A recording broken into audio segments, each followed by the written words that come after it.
what lies in the lake. I don't know if we will ever know. A Spellman college instructor and her fiance, a high school teacher and a coach, they grab their boat and head out to a Georgia lake to celebrate his birthday. But they never returned. We're rebuilding a story that we don't know the ending to. They found her body the next day floating, still clutching on to her cell phone. But he is nowhere to be found, missing now for almost 3 weeks. We are doing everything we can to provide closure to the family. The clues left in the boat that rescuers say were unusual, and what was found near her floating body that has authorities scratching their heads. I'm Justin Carter. This is TSR Investigates.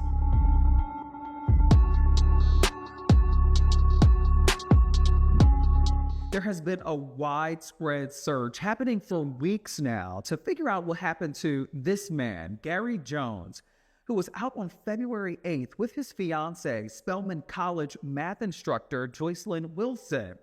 They were at Lake Oconee, about 75 miles east of Atlanta in rural Putnam County, Georgia.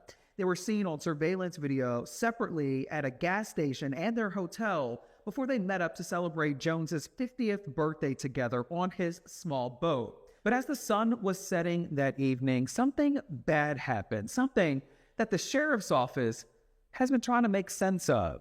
It is a maze of limbs and trucks and trees. That's what the Putnam County Sheriff Howard Sills and the Georgia Department of Natural Resources are dealing with right now. You can't see your hand in front of your face 6 feet underwater, okay, much less 80 feet underwater. They say what lies under Lake Oconee looks like remnants of a tornado. There are trees down there, debris, and the water is exceptionally cold. Richard Pickering of the Emergency Dive Response Team telling WSB, the ABC affiliate in Atlanta, The biggest thing that we're dealing with here at this lake is the weather. And what I mean by that is the temperature and the rain and having to work in these conditions. The water temperature on the surface is 53 degrees. Down at the bottom, it's closer to 42. which is also making it hard for cadaver dogs to pick up the scent of a human body. But it has been getting warmer in Atlanta, which led to a break in the case over the weekend. The canines were actually able to alert consistently in an area that we are very focused on, and that is why Georgia State Patrol, Sheriff's Office, and DNR are all working that area actively right now.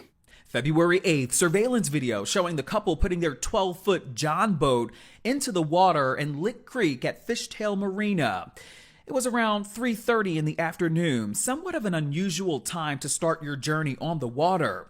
That day, the sun was setting around 6:12 p.m. What we're basically doing is we're rebuilding a story that we don't know the ending to. It was around 5:30 p.m. that someone working at a nearby lake house heard high-pitched noises. He heard the high pitch of the engine.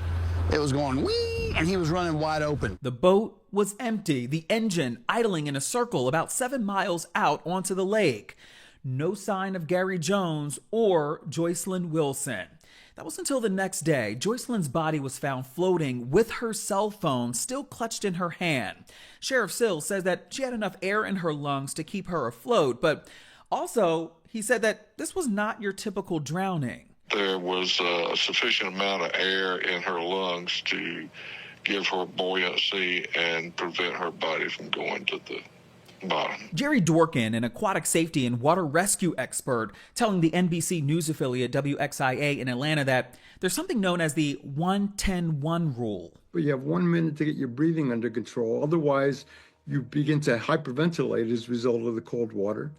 You have 10 minutes of purposeful movement to self-rescue yourself.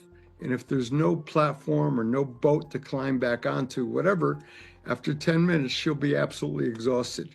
And you have about 1 hour before you succumb to hypothermia. He says sometimes in cold water, your body can have a spasm, blocking your airway, preventing more water to get into your lungs.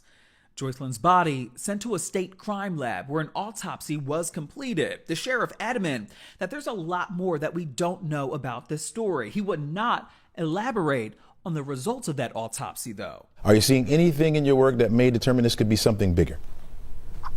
Not that I can discuss at this time. The key is finding Mr. Jones's body here. That's going to answer a lot of questions.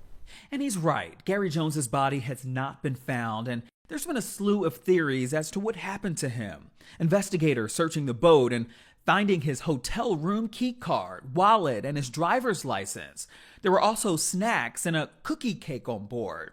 Investigators said that there was no evidence that the boat was struck by another vessel or that it crashed into an object. But there is something interesting. One day after Joycelyn's body was found, they did find his shoes floating on the opposite side of the lake, about 15 yards apart, floating near the shoreline.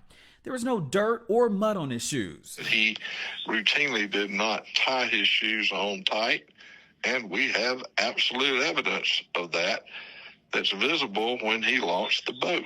So if you were out there in the water struggling to swim or something like that and kicking, it certainly wouldn't have been hard for your shoes to come off, would it? First responders reaffirming that they are committed to finding Jones and will continue to use cadaver dogs, sonar technology, dive teams, and aerial support to put all the pieces together. When asked if this was a homicide investigation, Sheriff Sills had this to say. You're looking at the homicide division. Okay. It's been engaged since I found out about it. There are just some peculiarities about all of it, some of which I'm not going to elaborate on at this time. As of now, this still has been deemed as a death investigation, although all deaths are investigated as homicides until the evidence proves otherwise. Joycelyn Wilson, she was laid to rest last week, known by many as a beloved math instructor at Spellman College for many, many years. She loved reading, skydiving, flying planes, traveling the world. She was reportedly set to marry Gary Jones next month on Pi Day, March 14th, commemorating their love of mathematics. Gary Jones, also a beloved teacher and coach at Westminster Schools in Atlanta, his family releasing a public statement saying in part, quote, that the Jones family would like to say thank you to all those in support of our beloved Gary. We thank you for all the well wishes, the prayers, and most importantly, your efforts in helping us find Gary. This has been a horrendous experience for our family, but we will not rest until he is found. We're following all developing leads in the events surrounding his disappearance. However, our most important focus now are the multifaceted search efforts in water and on land. We would like to thank all the family, friends, volunteers, fishermen, officials, and anyone else who are joining in the search efforts. We have unwavering faith in God that Gary will be found and that more details will be brought to light.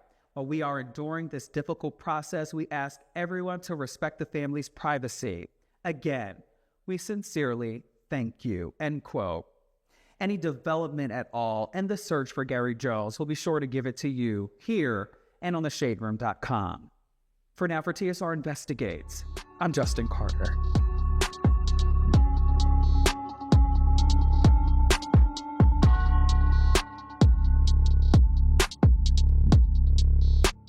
Hello, roommates, and thank you for watching our YouTube channel. Do you want more TSR Investigates?